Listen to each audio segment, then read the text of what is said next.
Masking ফটোশপের অত্যন্ত গুরুত্বপূর্ণ একটি কমান্ড। তো মাস্কিং দিয়ে মূলত কি করা হয়?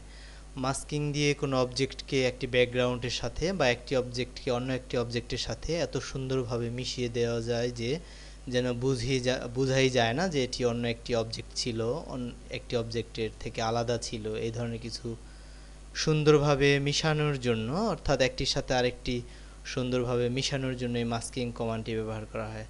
তো মাস্কিং কমান্ডটি ব্যবহার করার পূর্বে আমাদের একটি বিষয় জরুরি জানা প্রয়োজন, সেটি হলো যে মাস্কিংয়ের জন্য আমাদের এই লেয়ার প্যালেটের নিচে বাম দিকে যে অ্যাড লেয়ার মাস্ক নামে যে অপশনটি রয়েছে এটি এবং গ্রেডিয়েন্ট টুলটি, এই দুইটি জিনিসের সাহায্যে, এই দুইটি অপশনের সাহায্যে মূলত মাস্কিং কমান্ড ব্যবহার করা হয়।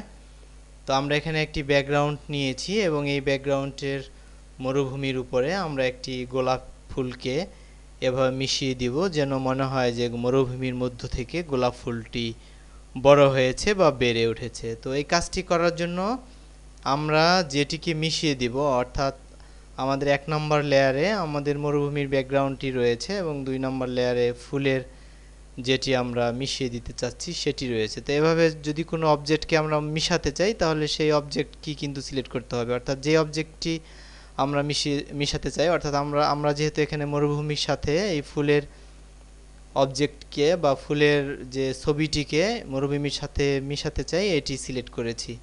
তো সিলেক্ট থাকা অবস্থায় আমাদের যা করতে হবে তা হলো টুলবার থেকে আমাদের এভাবে গ্রেডিয়েন্ট টুলটি সিলেক্ট করতে হবে এবং ফোরগ্রাউন্ড কালার হিসেবে একেবারে সলিড হোয়াইট এবং ব্যাকগ্রাউন্ড কালার হিসাবে সলিড ব্ল্যাক কালার, এই দুটি কালারের সংমিশ্রণে একটি গ্রেডিয়েন্ট ক্রিয়েট করতে হবে, নয়তো কিন্তু এই ধরনের মাস্কিং হওয়ার কোনো সম্ভাবনা থাকবে না।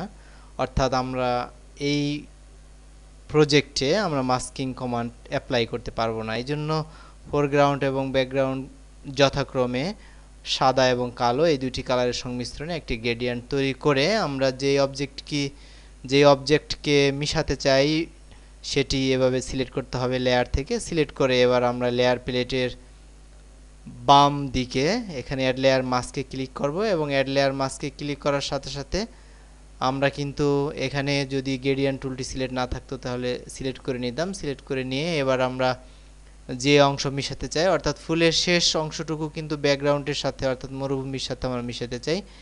এবার আমরা এখান থেকে ক্লিক করে শেষের দিকের এখান থেকে ক্লিক করে শেষের দিকে ড্র্যাগ করে দেব। তো আমরা কিন্তু দেখতে পেয়েছি এবং অলরেডি আমরা করতে পেরেছি যে আমাদের যে ব্যাকগ্রাউন্ডটির সাথে ফুলের যে ইমেজটি রয়েছে সেটি কিন্তু খুব সুন্দর করে মিশে গেছে। আমরা জুম টুল দিয়ে বড় করে দেখতে পেয়েছি যে একেবারে সুন্দর করে নিখুঁতভাবে ব্যাকগ্রাউন্ডের সাথে মিশে গেছে। আমরা জুম টুলের মাধ্যমে অনেক বড় করেও দেখলাম যে এখানে বোঝাই যায় না যে এটি একটি আলাদা ফুলের ইমেজ। তো এভাবে সুন্দর করে আমরা এই মাস্কিংয়ের কমান্ড অল্প সময়ে ইউজ করে সুন্দর সুন্দর ইমেজ এডিটিং করতে পারি।